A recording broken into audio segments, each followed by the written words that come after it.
You're listening to Paris: A State of Mind on Paris Underground Radio. For more great content, join us on Patreon at patreon.com/Paris Underground Radio. Welcome to Paris: A State of Mind. Join us as we talk about the good, the bad, the ins, the outs of property rentals and purchases in and around Paris. We'll have topics for renters, owners, and visitors, share questions we are regularly asked, and more. My name is Gail Boisclair of Perfectly Paris, and my co-host is Marie Pistinier of Lokim Paris. Be a part of it. Both of us are proud members of the SPLM, the first representative body of furnished rental professionals. Hello, hello, hello, Marie. We're back in the hot seat, aren't we? Yes. Hello, Gail. Actually, back in the studio. That's great. How are you doing? Pretty good. I'm waiting for Darty to go to an apartment, so it's possible that I might have to pause our recording if they try to call me. But you know what? Okay, if you are listening, it's really great that you can come in a 6-hour window. But when you don't live in the apartment, that window between 12 to 6 is absolutely ridiculous. Ridiculous. Yeah. Anyway, again, starting the podcast off topic. But yes, so our last podcast, we talked about diagnostics and how it needed to be done and so on. And we did actually say that there are things that we're going to talk about today that are very, very important about new changes. So I guess I should start with a little disclaimer, because what we are about to talk about is a hot topic. And at the time of this recording, we're talking about what the rules are. However, it's possible that things may change over time. So, right? That's our little disclaimer. Yes, exactly that. Yeah. Disclaimer for 2022. Yeah, exactly. For 2022, exactly. Today, we're talking about a new but not so new topic with DPE. DPE. D like door, P like Peter, E like elephant, which is a game changer in France, shaking the rentals and sales industry. But what the heck is DPE? So, hi everyone. As you may remember, we already talked about the mandatory diagnosis that we have to do in case of sale or rental. And one of the diagnostics are very different. It's the DP. The translation would be diagnosis for energetic performance, something like that. Diagnostic sur la performance énergétique in French. We know that climate change is no longer a novelty. And recently we had a law, which is the name is Climate and Resilience in France, which was voted, and it's a very, very important one, and the consequences are great. And I would say that a kind of disorganizations with the consequences of this law, which is very good because we know that we have to apply for it, but owners and renters are and agents are a bit disorganized lately. Well, yeah, I think because we don't have all the tools yet. So the new law, climate and resilience in France, who should be resilient and what the heck is the law saying? So this law is impacting the diagnostics on the rentals and on the sales. And the main goal is to face the reality of climate change, that there is no longer we cannot say that it's not existing. It doesn't exist. Yeah, I heard politicians say it doesn't exist. And politicians never lie. Yeah, exactly. So we know that it's not good for the planet. We know that it's not good either for your wallet. So it's an interesting diagnostics. Yeah, it's true. You're right. It's not good for the planet or the wallet. So I guess let's start with the diagnosis. How do they start all of this? So this one in particular is more detailed and efficient in the measures. Before they wouldn't take the entirety of the apartment, and now everything is taken into account, like the floor, if you are on ground floor or in an attic, for example, the energy spending is usually not the same. The year of constructions, because we know that the more recent constructions will have more sustainable material, for example. They will take into consideration also the energy bills, which will be your bills, but also the collective one. So that condominium has to provide with elements that will help us to determine that if it's a place is what we say energivore, like eating a lot of energy, or with a very high, very good rank. For example, the width of the walls will be taken into considerations. Or, for example, the fact that the insulation of the roof is made or not. For example, I have this apartment on the 6th and next floor. We know that above there is a roof and the insulation has not been done. So the owners I'm talking with has issue because the diagnostics are going to be bad. So it's going to impact him. Yeah, I actually, again, going back, using my old apartment as an example, I was on the sixth and last floor, and there were chambre de bonne maids' quarters, but above me, but they were all empty because none of them would be able to pass any sort of diagnostics report. So they wouldn't rent any of them out. They just, some of the owners, because the owner owned the whole building, and some of her family had just been using them kind of as storage. But there's no way that it would cost her, she'd probably go bankrupt trying to get that apartment building up to snuff in terms of energy efficiency. But anyway, Yeah, and if you have no one above you, that means that the heat is not kept, so it's complicated.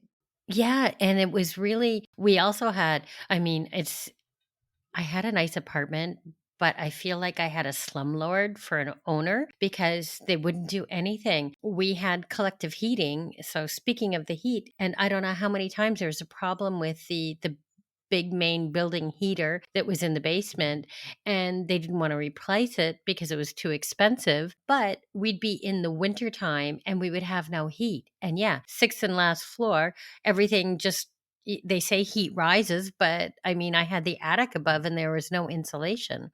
It was ridiculous. But so getting back to the diagnostics and everything. So there's categories, if I understand this for correctly, right? Yes, exactly. Like we even see the categories on, like when you buy, is it kind of like the categories when you want to buy a new appliance? Yes, exactly. The same type of category. It goes to A to J. G like Gail. G. Every time I mixed up the two. A to G. And when you are A, you are a very good client, and when you are G, you are very bad. Huh. Knowing that to get an A, it's complicated right now for building and properties because it has to really require the newest materials you can get that are sustainable and that are keeping the heat inside and everything. So it's very complicated to get that, but you are more often lower than that, and unfortunately sometimes in the lower part of the ranking. I'm sure. And how, though, does this impact rentals? So before, like few years back, you had to provide those diagnostics, especially the DPE, and it was FYI, it was for your information. So you give that to the owners, so the next owners, for example, or the tenant. And this information was informative, like you didn't get much more information. Now that when you have a tenant, when you have a prospective tenant, when they receive that, they have all the information, and they even have the information concerning the expected consumption, which is a very good thing on the tenant side because you know what would be the average cost. Of course, it depends on who was there before. Like if the person before was like always cold and putting the heat on a lot, it's not the same as an empty space where the heat was not used at all. But that also means that on the other hand, some landlords see their properties being churned for a while because people now, especially in this particular time, people now don't want to have to spend too much on consumption like electricity, gas, and things like that. So you may have some properties that are not rented because it's not the correct level of diagnostic. Yeah, in the wrong category. They're category GJ. Yeah, GJ. Yeah, exactly. And I also actually heard about this new law that an owner may not be able to increase their rent to anyone, and some properties might not even be able to be rented out if depending on their category of energy. Is that true? Yes, this is the same law, the climate and resilience law, that is sending the first signals for a change. Like from August 2022, a property with a diagnostic which will be F or G cannot apply. We cannot apply the annual increase. You know, like in France, we have you have the rent plus the utilities, the building utilities, and on this rent, you can legally there is like a kind of ratio that you can apply, and every year, depending on the inflation, you can there is it's like simple math that you have to put the numbers in, and then you can increase. So sometimes it's only a few euros per month, and then sometimes, especially right now where the inflation is going up, we are again in 2022, then of course that means that the rent can raise from like maybe 10 to 30 euros per month depending on the size and everything. So that means that you are hold on that, like if you have any change on the utilities, you can of course apply for them, but there is no way you can have the little annual increase that you were used to have. That's kind of crazy. So basically, if your DPE is F, that means you fail. Or if it's G, you're in the garbage. Yeah, exactly. Fail and garbage. That's how we remember it. Yes, this is a good way to remember. Yeah. Yeah. And what about like I don't understand like the rental ban. So how does that work? So it's same law again. So this is the second step. So the first one would be like you cannot increase your rent, but from January 2023, which is like tomorrow, it will not be possible to rent a property with a G performance if it has a Garbage. yes, garbage, and if it has a consumptions which is above 450 kilowatts. I don't know kilowatts. This is a central station. Yeah. So 450 kilowatt per year and per square meters. So, and this is something that you will know in your diagnostics. So if your consumption is higher than that, then you're done and you're doomed.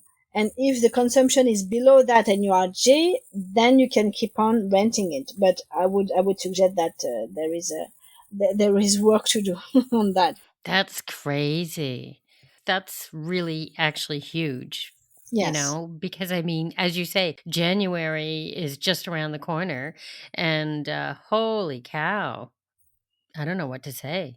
Yeah, and the impact is big. It's impacting everything, like the rental, but also the sale.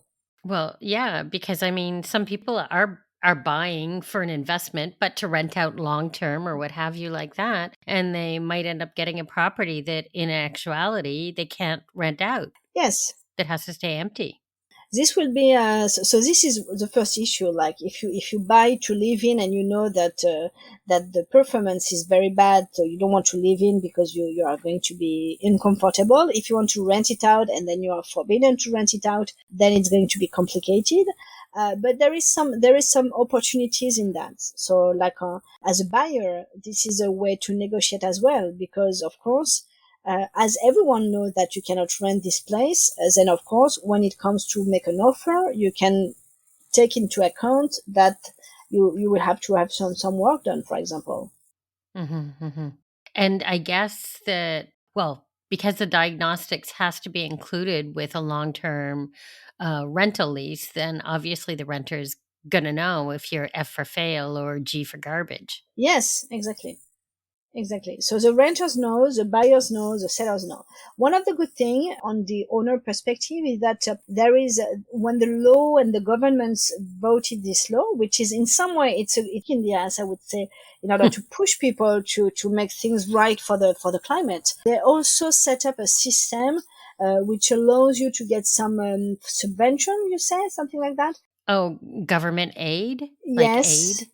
in order to be totally or partially reimbursed of the work you've done in case if you can prove that the work done was for an efficient energy saving, sorry. So this is a kind of thing. So there is fund that you can get, and this depends on your situation. So sometimes it will be maybe the actual owners who will need to do that. Maybe it will be the buyer when buying who like as part of the total investment, a part of it would be investing in sustainable renovations in order to eventually get some money back from the government. So this is one of the good things. And is it complicated to apply for? It's I had some people around who did that. You have to be very very specific, And you cannot just say, okay, I did some stuff and it's sustainable and the guy told me it was green and then I get to have some money back. No, it has to be the workers you are working with. They have to fill some documents. Everything has to be very square. You can do that on your own, but I doubt that if you are not fluent in French, I doubt that you can make it through. Even though you are French, sometimes it's complicated.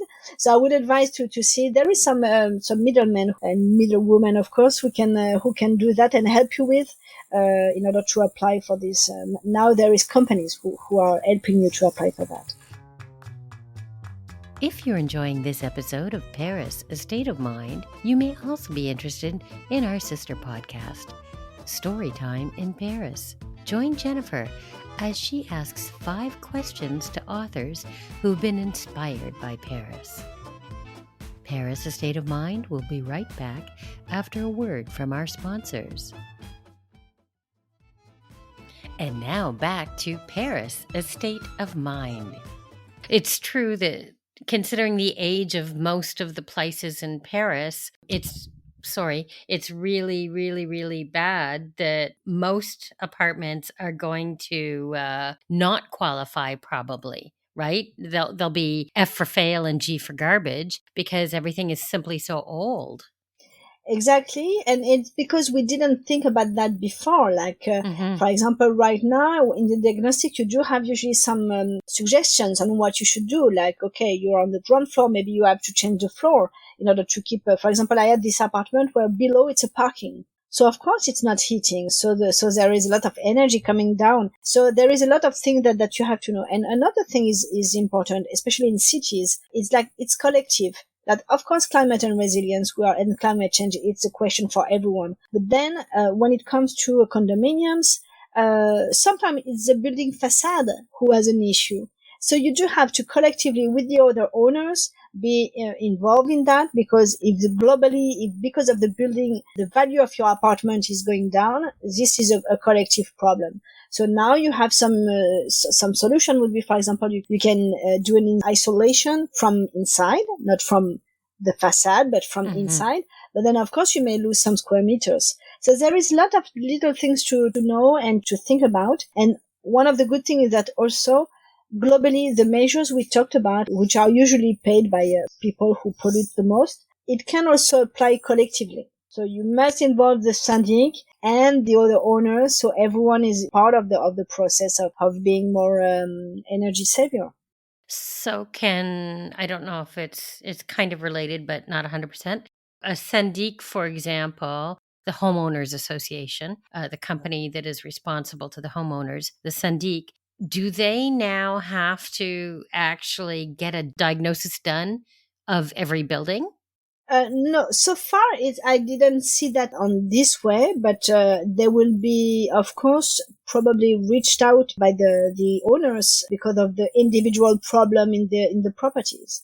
Yeah, because I mean, if you meant like the example you said about the walls, if it is a case about the walls, then it's kind of not. I mean, yes, we want to all save our planet and do things that are good and work on sustainable energy and so on. However, if it's something that's related to the particular building, you would think that the building should be able to come up, the syndic should be able to come up with some sort of solution that will work for everybody and that will be a little more cost effective, because it'll then be divided amongst all of the owners instead of one person trying to. But it depends on the building itself, for example. If you have, for example, a building with pierre de taille, like stones, how do you, from the outside, isolate that? You cannot change the facade of the building. Like, things will be done building by building, apartment by apartment. In some condominiums, you have some owners who are very involved in the renovation of the building, although that are less. Some of them have money, others have less. So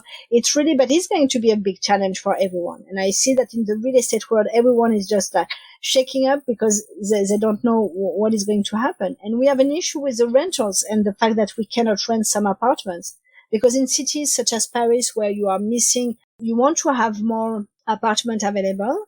But then if you cannot put them on the market, or if you withdraw them from the market, you will not change an apartment with someone inside. Even if the diagnostics are bad, we are not going to put the people away.